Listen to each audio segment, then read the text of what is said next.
Right people, day 7 of lockdown, definitely going slightly mad. So today I'm going to give you a little rundown of all the race prep I've been doing. Got a fair bit done sort of today, and then finished a few things off. I'm doing a few bits and bobs recently. So I'm going to talk through all the little things I've had to change to take the car from being a track car, which has been absolutely fine for years and years, and there's a couple of little things I've had to do to make it race ready. So I'm going to go through all of those, talk to you a little bit about what I've done, why I've had to do it, the way I've done the various things, and yeah, hopefully give you an idea of what's had to change.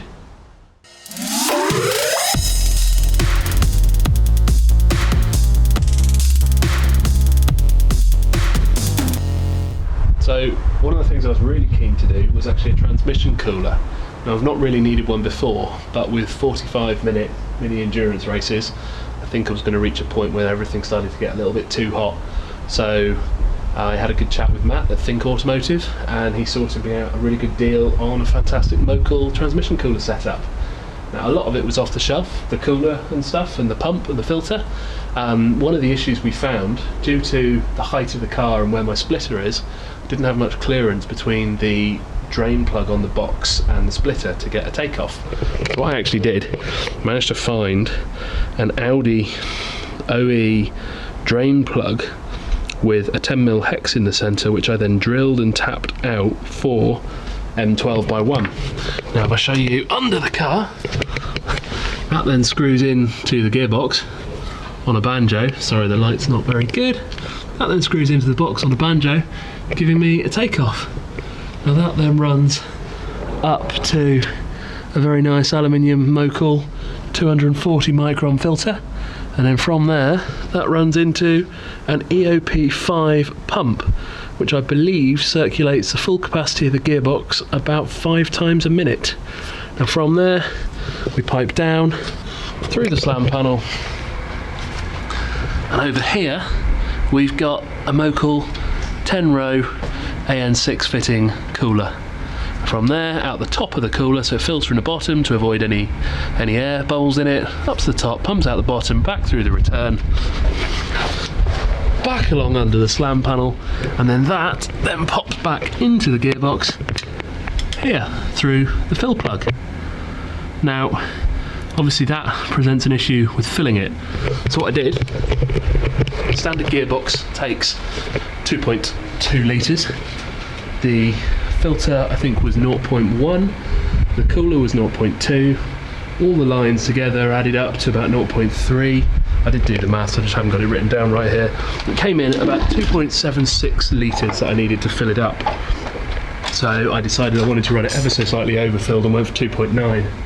And what I did, used a funnel, a bit of flexi hose, and what we have here came with a G series turbo, is an AN6 fitting that I pushed onto the end. So I split the line here, screwed this into the line there, clipped the funnel up on a tripod, and then filled 2.9 litres from there that way.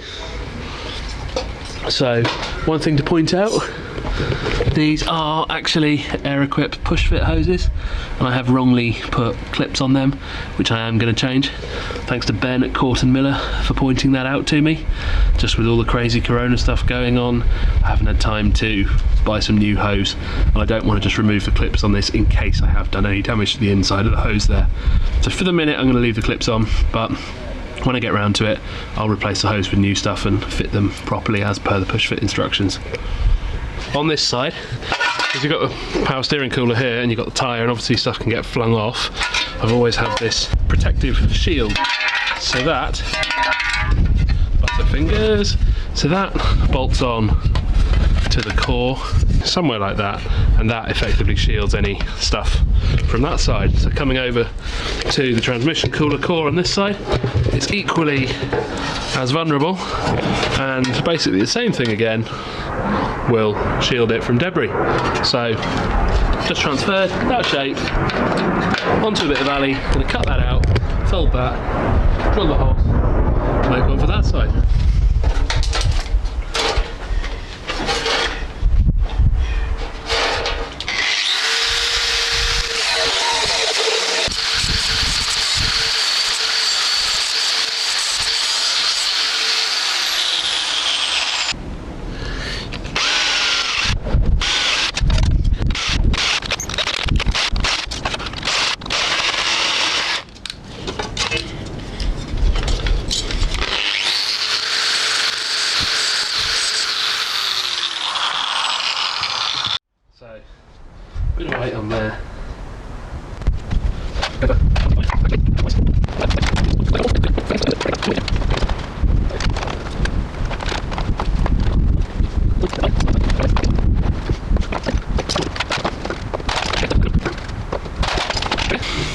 So this now should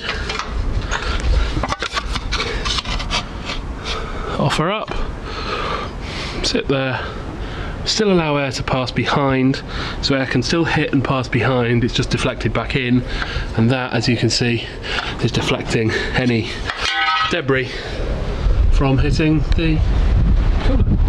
So I'll bolt that up. It's time to put the bumper back on. And there you go. One finished shield, all bolted up, all nice and solid. Shields, dust from the debris from the tyre to the back, still allows airflow in and to kind of get out again. All done. Just bolt the other one back on the other side and crack on. Another of the little things I'm going to need for racing, not the most interesting thing in the world, is a transponder. So a transponder sends out a unique code which is picked up by inductive loops in the track, and that's what's used for all the timing of a race event. Now you've got two options on transponders, either the current subscription type whereby you buy the transponder and an annual subscription, renew it every year, or the older type which is called the 260 DP, which is a one-time purchase and then you've got it forever. Now as they don't have any ongoing cost, prices on them have really spiralled, but I managed to snipe one on eBay earlier in the year. So we've got the older type, permanent fitted, non-subscription model. So it's not the most interesting thing in the world, but that is hidden down here in the inner wing and wired up to a permanent live feed. Now that needs to be facing down to the ground with no metal beneath it, and needs to be within 600mm of the ground. So yeah, that's the transponder in, and that's just wired in. Can't open this because it doesn't want to open, no idea why. That's wired in to a fused 12-volt supply right near the battery feed point. So yeah, transponder done. So the next thing I've done is these wire toe straps. So they're not actually an MSA requirement for 2020, but they will be in 2021. It's currently strongly recommended that you run 4 wire toe straps. So as soon as it's going to be mandatory next year, I might as well get on and do it. So the old webbing strap, you see it on an awful lot of track cars. It's done me really proud. It's pulled the car out of the gravel 5 or 6 times, never had any issues. It's looking a little used, but still works well. So now we've got these wire straps.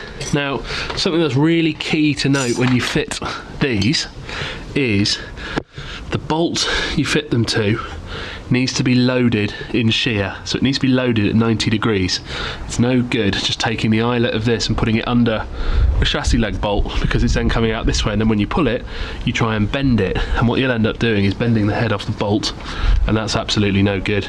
You damage the threads in the chassis rail and you could pull it out and snap the bolt. Plus these are only an M8, these need to be on with a minimum of an M10. So what I've done, I've actually come into the chassis leg here, drilled into the side of the chassis leg so I could put a bolt through there in shear. So that now is absolutely solid. And I've left that ever so slightly loose so it can just rotate, so that if I need to rotate them down, that then helps that tuck back into the bumper, and then when it's pulled, pull straight. So one that side, identical one that side, again drilled, can't really see in the light here, but drilled into the chassis leg there. And again, that one can rotate down slightly to tuck into the bumper, pull it out, pulls tight and straight. So yeah, 2 of them.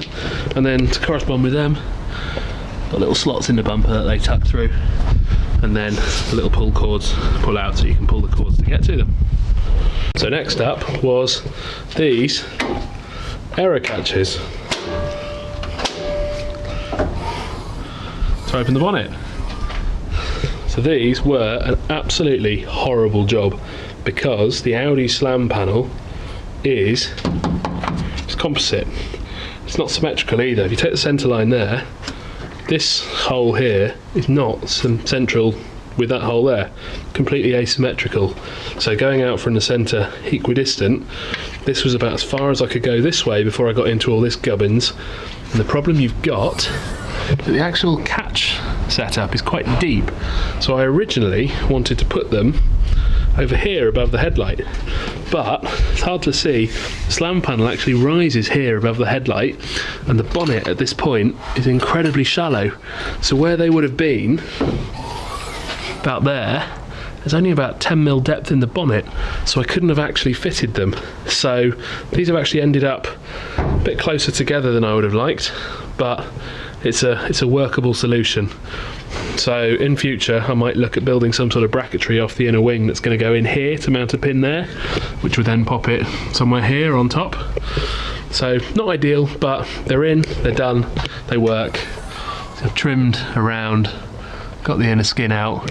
What I've actually managed to do is keep these standard sort of bonnet rubbers that keep the height. So we've still got the standard one there and there.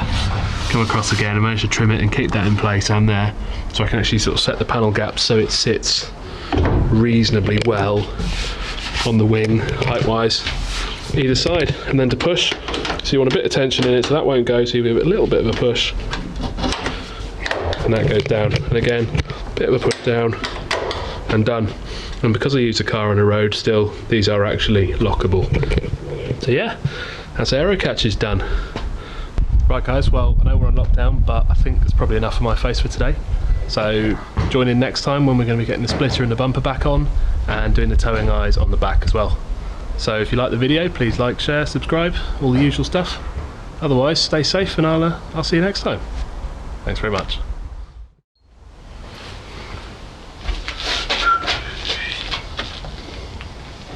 That is not decent to sit on.